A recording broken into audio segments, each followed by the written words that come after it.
Doutor, minha testosterona está baixa, preciso de ajuda. Então esse é um dos questionamentos que a gente mais recebe no consultório. O paciente já vem trazendo ali um exame com resultado de uma testosterona abaixo daquela referência do laboratório e ele quer melhorar isso aí. Ele ouviu falar, ele pesquisou, viu a importância que é a testosterona na vida da saúde masculina. Portanto, me ajuda, doutor, minha testosterona está baixa. Meu nome é Dr. Matheus Ferreira Amaral, eu sou urologista, trabalho muito na área de uro-oncologia e andrologia e nesse vídeo eu vou te ajudar a identificar se de fato a sua testosterona está realmente baixa. Vamos lá para o vídeo.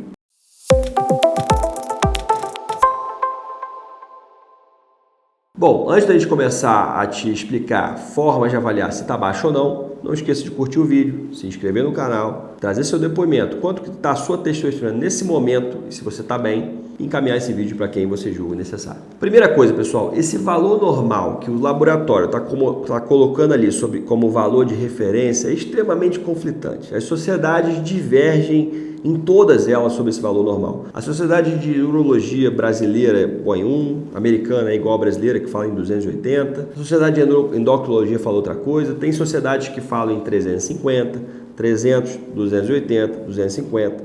Então, assim, o valor de referência que trouxe o laboratório ali, ele pegou uma delas, se respaldou em cima daquilo e trouxe. Mas a grande verdade é que, atualmente, a gente tem valorizado o valor de referência individual. Isso que a gente tem que ter em mente. A gente tem que individualizar o tratamento. Por isso que o ideal é você ter uma dosagem de testosterona quando está tudo bem. Por isso que sempre quando o paciente vem, até o paciente jovem, vem fazer uma rotina comigo, sem sintoma nenhum, vida sexual saudável e tudo mais, eu peço um rastreio hormonal completo, testosterona total, testosterona livre, peço tudo. Por quê? Porque ali eu sei o quanto que é o normal daquele paciente. Por exemplo, eu já vi paciente com testosterona de 250, 280, 300, sem sintoma nenhum. O cara está com a vida normal dele. Aí, doutor, minha testosterona veio baixa, segundo o valor de referência. Beleza, o que a gente vai fazer? Nada.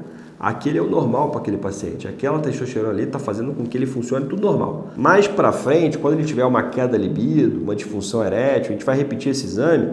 Se tiver de fato diminuído, foi para 100, foi para 120 e tal, a gente vai repor. Mas às vezes está no mesmo 300 e pouco que a gente fala, está igual lá no passado, esse é o seu normal. Vamos buscar outras causas? Primeiro recado, esse valorzinho que está ali no valor de referência, ele é extremamente conflitante, o ideal é ter o seu valor normal. Segundo lugar, pessoal, é extremamente importante que você entenda a forma com que a testosterona está circulando no seu sangue e como que ela vai agir. Vamos lá. Ela pode circular da forma conjugada, que é ligada a uma proteína, e ela pode circular na forma livre, que de fato é a forma ativa, que geralmente representa 2% da testosterona total. Então, da testosterona total, grande parte está circulando ligada a uma proteína, que a gente tem a SHBG, que é a proteína carreadora de hormônios sexuais. Então aqui que a gente tem a sigla está em inglês, mas enfim, é uma proteína que se liga à testosterona e circula ligada à testosterona. Você tem testosterona ligada também à albumina, então são duas proteínas, basicamente. Essa galera, essa testosterona que está ligada com a proteína, ela não vai atuar na forma ativa, nem na sua musculatura, nem no seu desejo sexual, nada. Ela está circulando conjugada. E você tem a forma livre, que de fato é a forma ativa. Então, quando a gente vai fazer uma avaliação laboratorial, a gente tem que pedir a testosterona total, tem que pedir o SHBG, tem que pedir a albumina, tem que pedir testosterona livre, dentre outros hormônios, porque às vezes o cara tem a testosterona total normal, 450, 480, mas a livre está diminuída, porque a testosterona está circulando muito na forma conjugada, ligada à proteína, que é uma forma não ativa. E como que a gente vê isso? Por exemplo, tem doenças que aumentam a taxa de SHBG e, portanto, aumentam a proteína ligada à testosterona. Isso faz com que diminua a ação da testosterona. Por exemplo, o diabetes é uma delas. O diabetes aumenta a taxa de testosterona circulante conjugada à proteína, portanto não vai atuar, diminui a taxa de testosterona livre. Então é extremamente importante a gente ter esse conceito e fazer a dosagem hormonal completa. Portanto, uma das formas de a gente melhorar essa testosterona livre circulante na forma ativa é a gente não deixar essas doenças saírem do controle. Por exemplo, obesidade e diabetes, principalmente. São duas doenças das principais que aumentam a taxa de testosterona circulante conjugada à proteína, que não vai atuar e, portanto, diminuem a forma livre. Então, se você corrigir a obesidade, corrigir a diabetes, você aumenta sua testosterona livre, circulante, livre, para atuar da forma que ela tem que atuar. Outro conceito que eu queria trazer, pessoal, que a testosterona ela vai ser convertida em dihidrotestosterona e atuar no receptor androgênico. E é desse receptor androgênico que eu queria falar. Existe um conceito que chama polimorfismo do receptor androgênico, que é aquele conceito que a gente falou agora há pouco, que tem que ter a sua testosterona normal, lembra? Então, é por isso.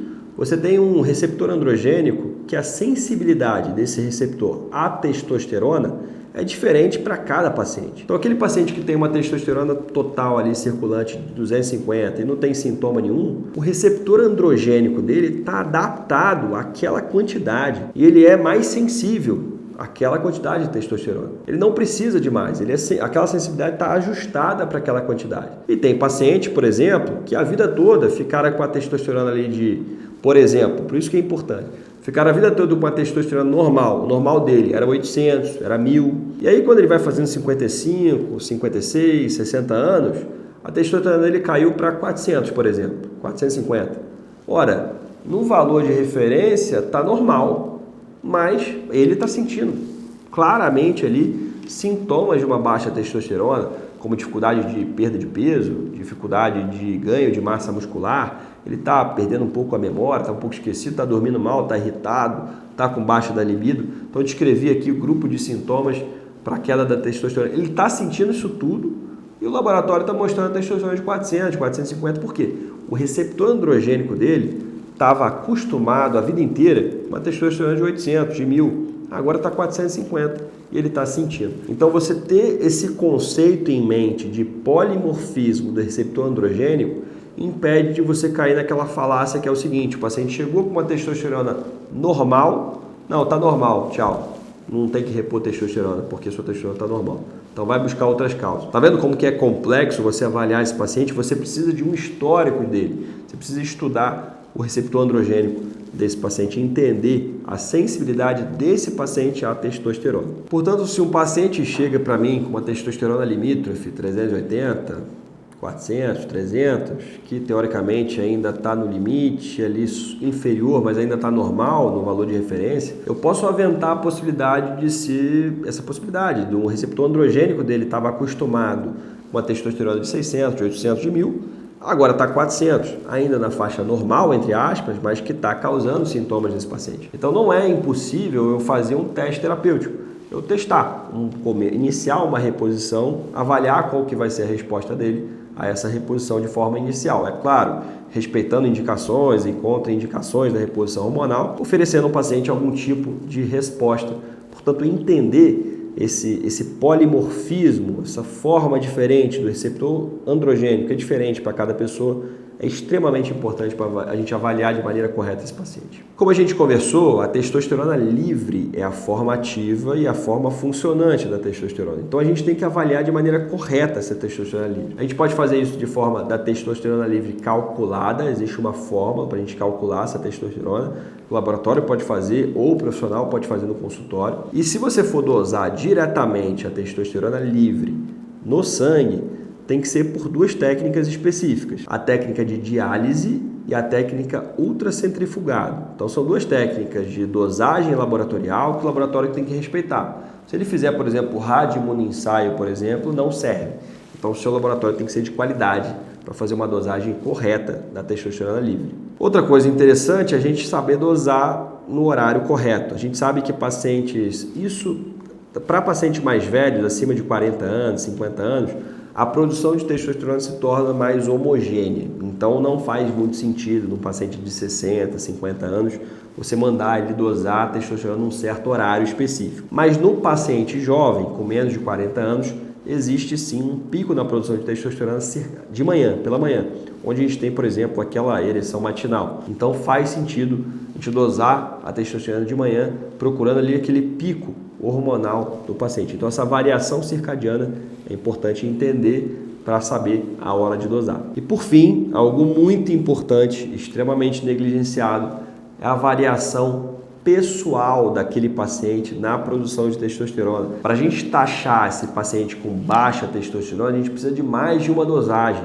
Se naquele dia que ele dosou, ele dormiu mal, a prolactina dele estava aumentada, estava estressado, estava baixa, aquele dia estava baixo, mas semana que vem, por exemplo, ele acertou, ele melhorou ali a cabeça, não está tão estressado e tal, ele vai estar com a testosterona eventualmente normal. Então é importante a gente ter várias dosagens de testosterona do paciente, com todo esse rastreio completo, né? Total, livre, FSH, LH, todo rastreio hormonal completo, em várias dosagens, para a gente rotular esse paciente de testosterona baixa. Beleza, pessoal? Então aqui eu trouxe várias formas de a gente avaliar corretamente, saber se de fato aquele paciente tem a testosterona baixa.